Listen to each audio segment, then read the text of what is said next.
Nice looking house. Okay, so if there's one thing I know that we can all agree on, it's that San Francisco is known the world over for its architecture.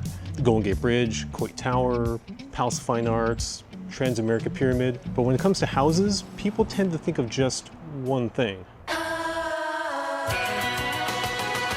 No, please don't leave. I'm not here to sing the theme song, but what I am here to do is to give you guys a look at some of the houses that exist over here on this side of the city. So if you don't know about San Francisco's Richmond District, it's a sprawling yet dense little neighborhood, about 60,000 people shoved into about 3 square miles, which means this place is full of houses.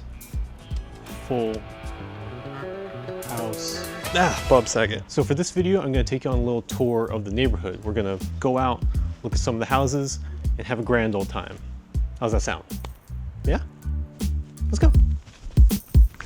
So back in the 1800s, when the Richmond was first being built, there were basically 2 schools of thought when it came to houses. The first one was to let the property owners kind of build whatever houses they want, which led to a lot of single and double family residences. And the other method was to let them build small plots of identical tract housing. Since there was no one way of doing things, you kind of got this assortment of houses here that feels almost random at times in their placement. That sort of individuality resulted in the Richmond having tons of different homes and so many different styles and shapes and sizes that I can't remember them all without looking them up. But you may recognize some of these names: Mediterranean, Marina, Stick, Queen Anne, Craftsman, Rousseau. Believe it or not, it took fewer than 30 years to transform the Richmond from the cold, sandy wastelands on the outskirts of San Francisco into a fully housed part of the city worthy of its best inhabitants.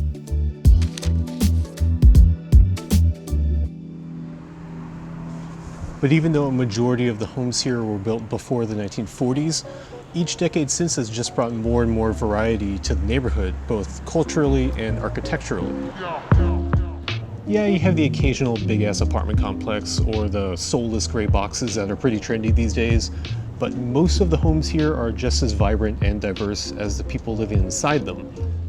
I know this seems to be a common theme when talking about the neighborhood, but the Richmond simply cannot be defined by any one single look or style, and houses are no exception. The chances of you watching this video and thinking, aha, I know exactly where that is pretty low, but that's far from the point. The strength of the Richmond is being able to amalgamate all of these pieces into something whole and something cohesive. It's a neighborhood that looks less like a nuclear family and more closely resembles an extended one. You could go from being on Balboa, admiring the quaint little cottage homes and flats, and then turn a corner and be engulfed by the Richmond Heights micro-neighborhood with its mythical front lawns and fully decked out craftsman lodges. Then you can walk another block only to find a dozen Queen Anne Victorians all in a row. Simply put, the different forms that the Richmond can take is kind of what shapes its identity. Compare that to other big cities' somewhat monochromatic neighborhood design. I'm looking at you, brownstones. Homes out here just ooze personality from every corner of their facade. There's hardly a dull moment walking through the Richmond.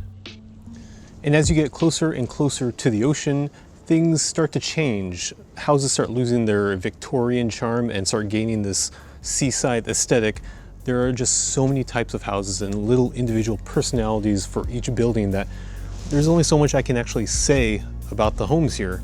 You just have to see it for yourself. So I'm gonna do what I do best, which is shut up and let the montage do the talking. Ready?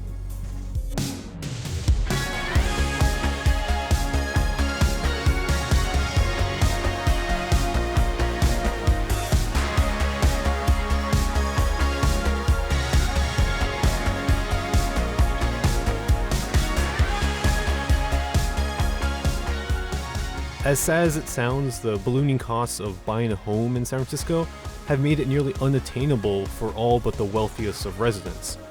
Now, I've come to accept that I'll probably never own one of these fancy Edwardian flats, but you know what? Sometimes it's okay to do a little window shopping. After all, it's the people on the outside that have the best view.